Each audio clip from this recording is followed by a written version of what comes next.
The engagement announcement broke across Seoul's financial networks at exactly noon. By 12:02, the ballroom of the Cheon Grand Hotel was already suffocating under camera flashes and polished ambition. Executives stood shoulder to shoulder. Reporters leaned forward like predators, sensing blood. No one in the room doubted the significance of what they were about to witness. At the center of it all, Lee Joon-Hyuk looked exactly as the rumors described him. Untouchable. His dark suit was cut with surgical precision, his expression composed in that cold, unreadable way that had built half his reputation. When he stepped up to the podium, the room quieted instinctively, the way powerful spaces always did when he entered them. Beside him stood the woman Seoul had already begun calling his perfect match. The heiress was elegance sharpened into strategy, diamonds cool against her throat, her smile poised for the cameras. When Joon-Hyuk's hand settled lightly at the small of her back, the gesture was smooth, practiced, final. Applause began almost immediately, polite at first, then swelling as the announcement screens behind them lit up with the merger headline that would reshape half the city's power structure. Across the ballroom, Amara Nwankwo did not move. She stood near the far column where the light softened into shadow, her deep bronze skin glowing faintly under the chandeliers. To anyone watching casually, she looked exactly as she always did, composed, elegant, impossible to read. But her fingers had gone very still around the stem of her glass. On stage, Joon-Hyuk began to speak. His voice carried easily through the room, calm and controlled, every word measured for maximum impact. He spoke of strategic alignment, of shared vision, of the future. He did not hesitate. He did not falter. And he did not look in her direction. Something inside Amara shifted quietly into place. Not breaking. Not shattering, just settling.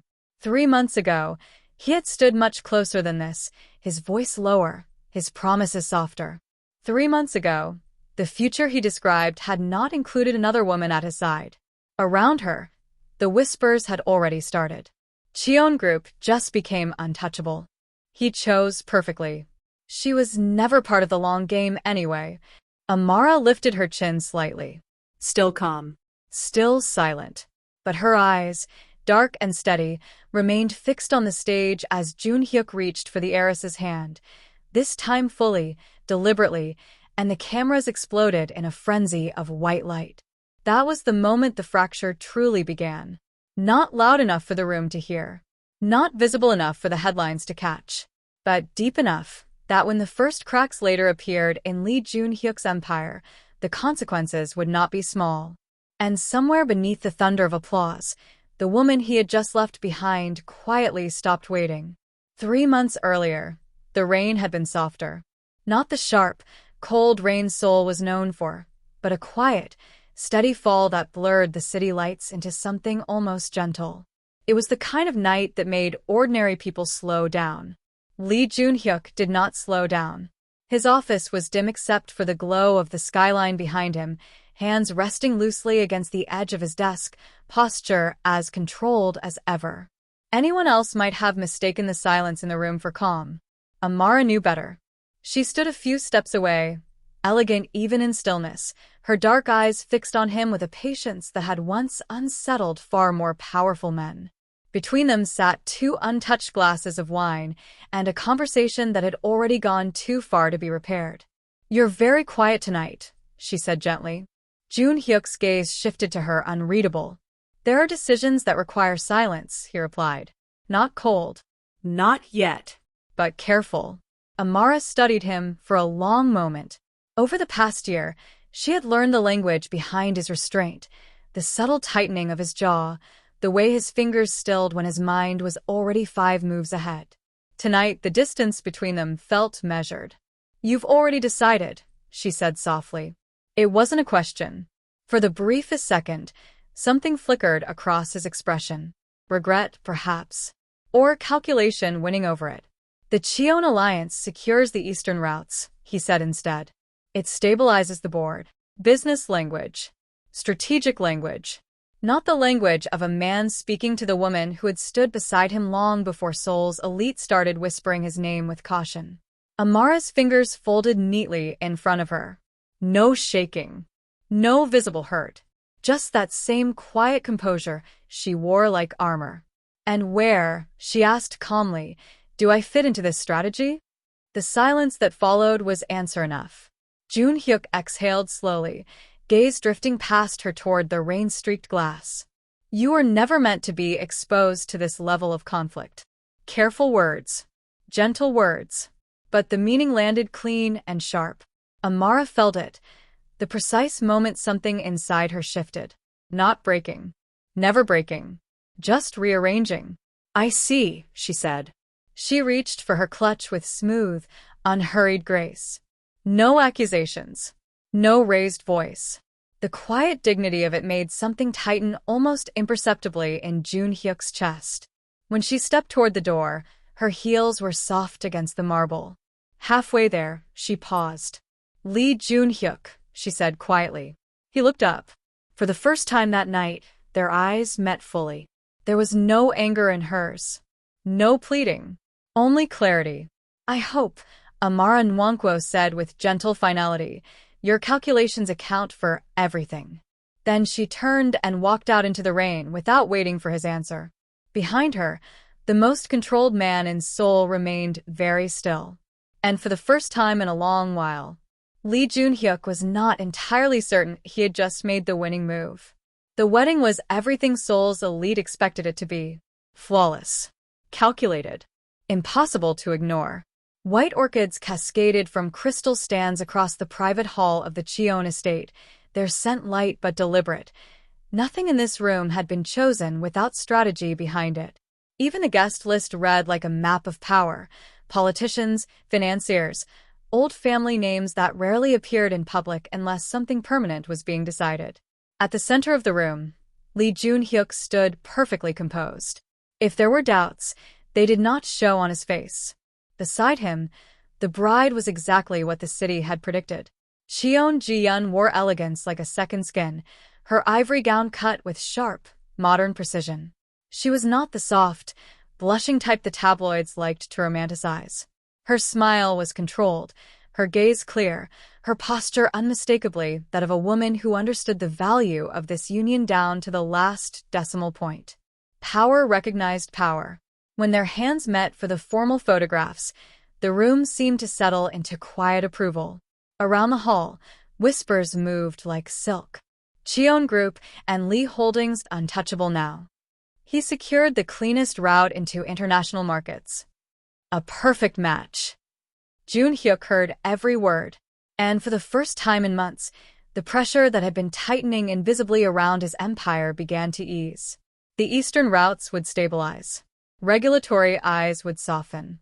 The Cheon family's political insulation alone was worth the price of this arrangement. Across from him, Ji-yeon tilted her head slightly, her voice low enough for only him to hear. "You're very calm for a man who just secured his future." Joon-Hyuk's expression didn't shift. "I prefer confirmed outcomes to emotional reactions." Her lips curved faintly, not quite warm. "Of course you do."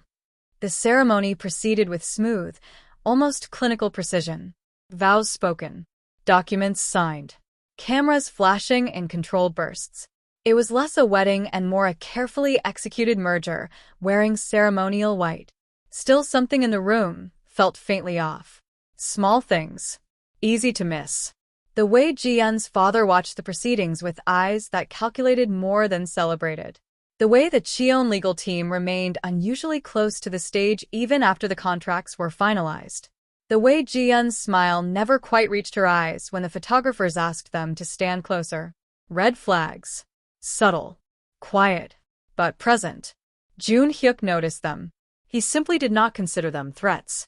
Because in his world, every alliance came with edges. Every partnership carried conditions. What mattered was control, and tonight, the board had finally shifted into his favor. As the applause rose once more, and the press surged forward for the official announcement, Lee Joon-Hyuk allowed himself one small, private conclusion. He had chosen correctly. Whatever had been left behind in the rain 3 months ago had been a necessary sacrifice. And empires, after all, were not built by men who hesitated. The first sign was small enough to ignore. 2 weeks after the wedding, routine shipping clearance from Busan stalled for 48 hours without explanation.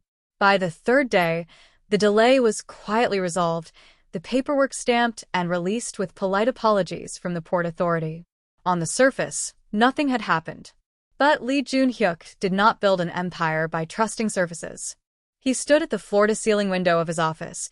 The Seoul skyline reflected coldly in the glass as a thin report lay open on his desk behind him. The numbers weren't alarming. Not yet. But they were uneven. Customs is citing procedural tightening, his operations director said carefully. Temporary, according to their statement. Temporary. Joon-Hyuk's fingers stilled slightly against his cuff. In his world, nothing tightened without reason. Track the pattern, he said calmly. Yes, Chairman. The matter should have ended there. It didn't.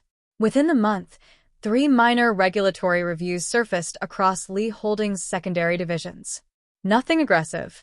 Nothing public. Just quiet requests for documentation. Small compliance checks. Routine, on paper. But the timing was too clean. Too coordinated. Across the political floor, the atmosphere shifted as well. Invitations that once arrived automatically now came slower. Certain ministers became politely unavailable. Old allies answered calls, but with just enough delay to register. Pressure. Soft. Measured. Intentional. In the private residence, Ji-yeon listened to the latest briefing with composed interest, her posture elegant against the leather chair. You're overanalyzing normal fluctuations, she said lightly.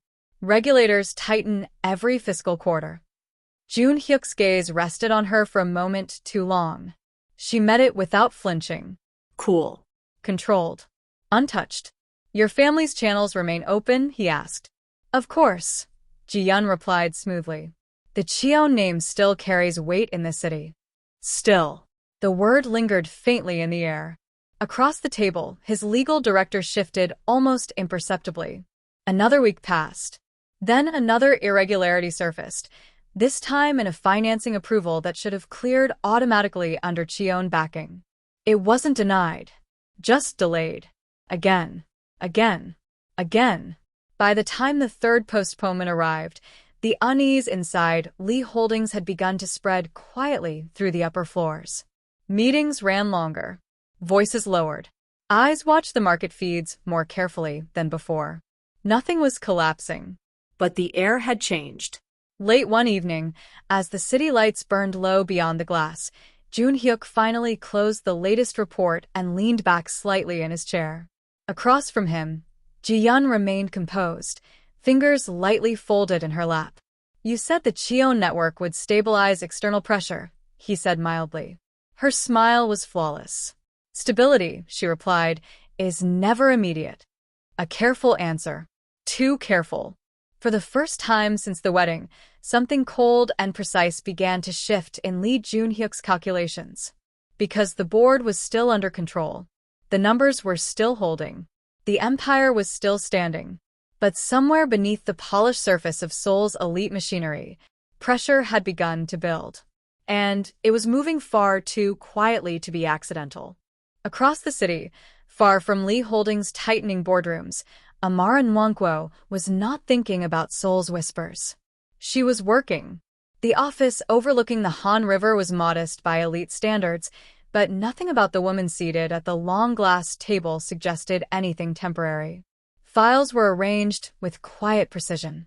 2 screens glowed softly before her, each filled with market data most people in Seoul had not yet noticed. Amara's fingers moved once across the trackpad. Pause. Then a small, almost invisible adjustment to the portfolio structure. Execute, she said calmly. Across from her, the older man in the tailored charcoal suit inclined his head with careful respect. Yes, Director Nwankwo. The title still sounded new in Seoul. But not for long. Outside the glass walls of the conference room, the international advisory team moved with quiet efficiency. No unnecessary chatter. No visible confusion. Just the smooth rhythm of people who understood they were participating in something being built very deliberately. Amara leaned back slightly in her chair. 3 months ago, she had walked out into the rain with nothing but clarity and time. Now, the board was beginning to take shape. Her phone vibrated once against the table. She glanced down. A message from Lagos. Another from London. And one, carefully encrypted, from Singapore. The corners of her mouth didn't move, but her eyes sharpened slightly. "Transfer the Hong Kong position through the secondary channel," she said. The analyst hesitated, just briefly. "That will draw attention in certain circles." Amara closed the file in front of her with soft precision. "Only from people who are already watching," she replied. Silence settled for half a beat.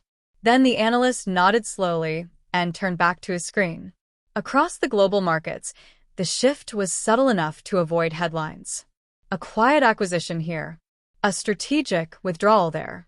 Nothing aggressive. Nothing loud. Just positioning. Careful. Patient. Intentional.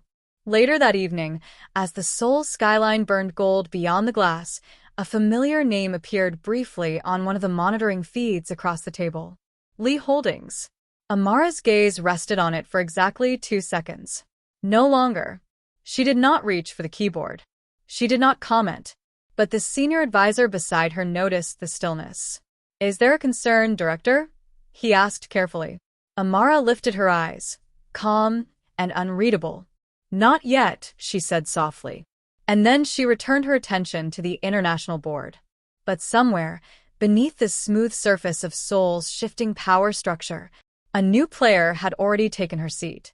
Quietly, patiently, and without announcing a single move. The call came at 6:40 a.m. By 6:43, the executive floor of Lee Holdings was no longer calm. Lee Joon-Hyuk stepped out of the private elevator to find his senior team already gathered outside the main conference room, voices low, tension threaded tightly through the air. Screens along the corridor flickered with live financial feeds. Too much red. His presence silenced the hallway instantly. "What happened?" he asked. No one wasted time.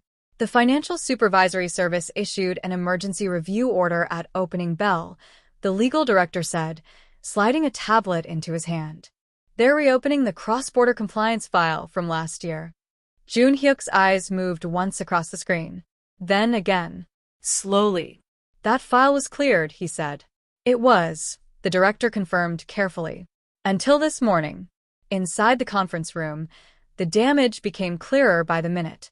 One of their primary international credit lines had been placed under temporary review. Not frozen, not yet, but restricted enough to tighten liquidity across 3 major divisions. Market confidence, always sensitive to perception, had already begun to twitch. On the far wall, the live stock ticker dipped, then dipped again. A controlled bleed. Across the table, the strategy chief spoke quietly. "This isn't random pressure, Chairman. The timing is too coordinated." Joon-Hyuk did not respond immediately, because he could already see the pattern forming. Soft regulatory pressure. Delayed financing. Quiet political distance. And now this. Outside the building, the first financial blogs had started asking careful questions. Not accusations. Not headlines. Just interest. Which, in Seoul's elite ecosystem, was often worse. By midday, the market reacted exactly as predicted. Lee Holdings stock slid another 3%, not catastrophic, but enough to draw attention from the wrong observers. Enough to make rival firms begin watching a little more closely. Enough to smell opportunity. Across the river, 2 competing conglomerates quietly adjusted their acquisition teams. Predators did not rush. They circled. Back in the executive office, Cheon Ji-eun stood near the window, her expression composed as always as she reviewed the latest update. "This will stabilize once the review clears," she said smoothly. "Regulators enjoy making statements." Joon-Hyuk's gaze shifted to her. Sharp. Measuring. "And if it doesn't clear quickly?" he asked. For the first time since their marriage, Ji-eun paused. "Not long. But long enough." "The Cheon network is monitoring the situation," she replied. Monitoring. Not intervening. The distinction settled heavily into the room. Across the table, no one spoke. Because everyone present understood what the chairman was now calculating in real time. The board was no longer perfectly controlled.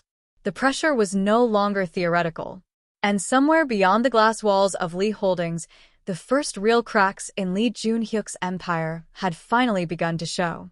Quiet, precise, and moving far too deliberately to be coincidence. The report arrived just past midnight. Lee Joon-Hyuk was still in his office when his private secretary placed the slim black folder on his desk with unusual care. The city beyond the glass had gone quiet, but the tension inside Lee Holdings had not followed. Source verified twice, Chairman, the secretary said softly. You should review it personally. Joon-Hyuk dismissed him with a slight motion. Only when the door sealed shut did he reach for the file. The first page was routine, international movement logs, cross-border capital adjustments, quiet acquisitions that most firms would never notice until it was too late. His eyes moved once, then again, and then they stopped. Amara Nwankwo. The name sat cleanly at the center of the document, attached to a network of holdings that threaded through 3 of the exact pressure points currently tightening around Lee Holdings' external operations. For a long moment, the room went very still. Joon-Hyuk leaned back slowly in his chair, gaze fixed on the page as the pieces began aligning in his mind with cold, precise clarity. Hong Kong positioning. Singapore intermediaries. Lagos capital channels. Individually, none of it was aggressive. Together, it was leverage, carefully built, patiently placed, and aimed directly at the sectors now under quiet regulatory heat. His fingers stilled against the edge of the desk. 3 months ago, she had walked out into the rain with nothing but composure and silence. Now her name was sitting inside his most sensitive exposure map. Not loudly, not publicly, but unmistakably. A slow exhale left his chest. Across the desk, the city lights reflected faintly in the dark glass, fractured, shifting, uncertain in a way he rarely allowed his world to become. Director Cheon has requested an update on the review status. His assistant's voice came cautiously through the intercom. Joon-Hyuk did not look away from the file. Later, he said quietly. The line went silent again. His gaze dropped once more to the name. Amara Nwankwo. For the first time since the pressure campaign began, something unfamiliar moved beneath his carefully controlled exterior. Not panic. Never that. Something more dangerous. Recognition. Because the numbers didn't lie. If the current squeeze tightened another 10%, if the credit review extended past the next fiscal window, she would be positioned exactly where it mattered most. The solution. Or the final complication. Joon-Hyuk rose slowly from his chair and moved toward the window, the file still in his hand. Below, Seoul glittered, powerful, restless, watching. Behind him, the quiet hum of the empire he had built continued to run. For now. His jaw tightened slightly. Pride was a language he spoke fluently, but survival had always been the one he trusted more. Still, his hand did not reach for the phone. Not yet. And in that small, deliberate hesitation, the first real crack in Lee Joon-Hyuk's certainty finally began to form. The meeting had been scheduled for damage control. By 10 o'clock, the executive boardroom of Lee Holdings was filled with controlled tension and carefully neutral faces. Advisors spoke in measured tones. Legal teams reviewed projections that were growing less comfortable by the hour. Outside the glass walls, Seoul's financial district moved as if nothing was shifting beneath it. Inside the room, everyone knew better. Lee Joon-Hyuk sat at the head of the table, expression carved from the same cold precision that had carried him through 100 quieter storms. The latest briefing tablet lay untouched before him. If the credit restriction extends into next quarter, we will need external stabilization, the strategy chief was saying carefully. External. The word hung in the air. Before Joon-Hyuk could respond, the doors at the far end of the boardroom opened. Not loudly. Just enough to redirect every eye in the room. The assistant stepped in first, posture unusually tight. Chairman, Director Nwankwo has arrived. Silence fell. Not confusion. Recognition. Joon-Hyuk's gaze lifted slowly toward the doorway. And then she stepped in. Amara Nwankwo moved with the same quiet grace she had always carried, but something about her presence had shifted. Her tailored midnight suit was understated but unmistakably expensive, her posture straight, her expression calm in a way that no longer read as distant. It read as certain. Behind her, two international advisors followed at a respectful distance, their presence alone enough to send a subtle ripple through the legal team along the far wall. Across the table, Cheon Ji-yeon's fingers stilled almost imperceptibly against her tablet. The room was recalculating. Amara stopped exactly 3 steps inside the boardroom, her gaze sweeping the space once, not searching, not impressed, measuring. When her eyes finally met Joon-Hyuk's, there was no hesitation, no lingering hurt, only clarity sharpened by time. "Chairman Lee," she said softly. Her voice carried easily through the silence. Joon-Hyuk rose slowly to his feet. For the first time since the pressure campaign began, something in the room's atmosphere shifted direction. Not toward him, toward her. One of the senior legal advisors leaned subtly toward his colleague. "Those are London credentials," he murmured under his breath. Too late. The realization was already spreading. Amara stepped forward and placed a slim document folder onto the glass table with quiet precision. "I understand Lee Holdings is experiencing temporary external friction," she continued calmly. "Fortunately, my firm has recently acquired positioning in several of the affected channels." The words were gentle. The impact was not. Across the room, the strategy chief went very still. Cheon Ji-yeon's composed mask tightened, just slightly, as her eyes flicked toward the documents now resting within Joon-Hyuk's reach. Because everyone present understood exactly what had just happened. The woman who had once stood quietly in the background now held leverage at the center of the board. And as Lee Joon-Hyuk's fingers slowly closed over the folder she had placed before him, the balance of power in the room shifted. Cleanly. Irreversibly. And this time, Amara Nwankwo was no longer standing in the shadows. No one spoke first. They were too busy recalculating.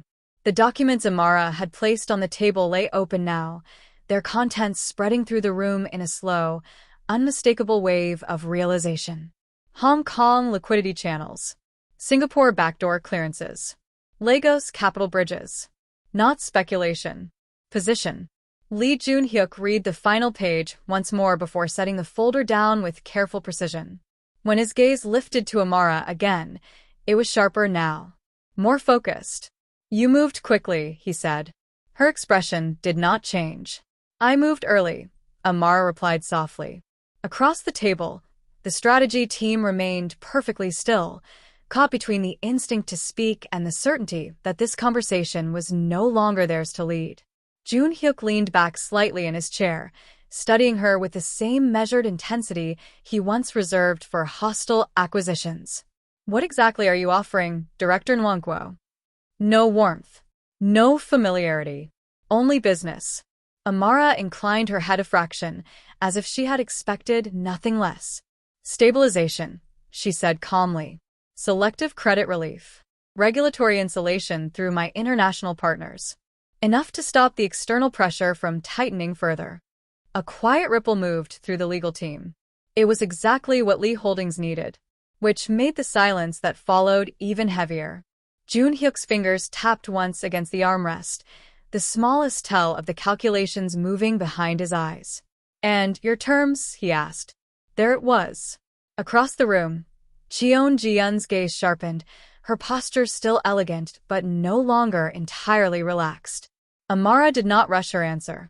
She stepped closer to the table, hands resting lightly against the glass, her voice smooth and even. "Operational transparency across the affected divisions," she said. "Temporary oversight authority on the international channels involved in the review. Not ownership, not control, but close enough to shift the balance of the room." The strategy chief inhaled slowly. Cheon Ji-yeon's fingers curled almost imperceptibly. Joon-Hyuk's eyes never left Amara's face. "You're asking for access," he said quietly. "I'm asking for efficiency," she corrected gently. The difference was deliberate, careful, precise. For a long moment, neither of them moved. 3 months ago, this distance between them had carried something softer. Now it carried weight. Joon-Hyuk rose slowly to his feet. The room seemed to tighten with him. "You built this position very deliberately," he said. Amara met his gaze without hesitation. "I learned from the best," she replied. Not bitter. Not emotional. Just truth laid carefully between them. Something unreadable flickered briefly in Joon-Hyuk's eyes, gone almost instantly. Behind him, the screens continued their quiet bleed across Lee Holdings' market indicators. Time was moving. Pressure was building. And still, Amara did not push, did not press, did not need to. Because for the first time since the first crack appeared in his empire, Lee Joon-Hyuk was no longer calculating from a position of complete control. And they both knew it. By the end of the week, the bleeding stopped. Not dramatically, not loudly, just the quiet, controlled correction that only serious players knew how to execute. Credit pressure eased first. Then the regulatory review softened into procedural follow-up instead of escalation. The market noticed, cautiously at first, and Lee Holdings stock began its slow, deliberate climb back toward stability. Inside Seoul's financial circles, the question was no longer if Lee Joon-Hyuk would recover. It was how he had done it so cleanly. The answer stood beside him. The press conference was scheduled with surgical precision, the Lee Holdings media hall filled wall to wall with cameras and carefully neutral observers. Executives lined the back row. Political watchers filled the side aisles. Even the Cheon family representatives had arrived early, their expressions politely unreadable. When the doors opened, the room fell silent on instinct. Lee Joon-Hyuk entered first, composed as always, his presence still carrying that quiet gravitational pull the market trusted. But this time, the shift was immediate. He was not alone. Amara Nwankwo walked beside him. Not behind. Not half a step back.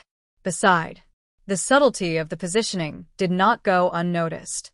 Cameras erupted in a storm of light. At the podium, Joon-Hyuk allowed the silence to settle fully before he spoke. "Effective immediately," he said smoothly, "Lee Holdings will be entering a strategic international oversight partnership." A controlled ripple moved through the press. Beside him, Amara remained poised, her midnight suit cut in clean, quiet authority, her gaze steady as the room recalculated her place in real time. Joon-Hyuk continued, voice calm but unmistakably deliberate. "Director Amara Nwankwo will oversee external stabilization channels during the current review cycle. Not symbolic. Operational. Real." Across the room, several analysts visibly stiffened. Because everyone present understood what this meant. The empire had not fallen. It had adjusted. When the questions began to rise from the press floor, urgent and overlapping, Joon-Hyuk did something he rarely allowed in public. He turned his head slightly toward her. A silent acknowledgement. Measured. Intentional. For the briefest second, Amara's eyes met his. No softness. Not yet. But no distance either. Just something quieter. More complicated. The cameras caught everything. By nightfall, the headlines were already rewriting the narrative across Seoul's financial networks. Lee Holdings stabilizes under new international alliance. Nwankwo emerges as key power player. Cheon influence. Uncertain. Back inside the private executive floor, long after the press had cleared, the city lights stretched endlessly beyond the glass. Joon-Hyuk stood near the window. Amara paused beside the table, gathering the final documents with her usual calm precision. "You moved exactly when the pressure peaked," he said quietly. She didn't look up. "I told you once," Amara replied softly. "I account for everything." The silence that followed was no longer cold. But it wasn't comfortable either. Behind them, the empire was stable again. For now. And somewhere beneath the surface of Seoul's shifting power structure, something far more dangerous had just begun.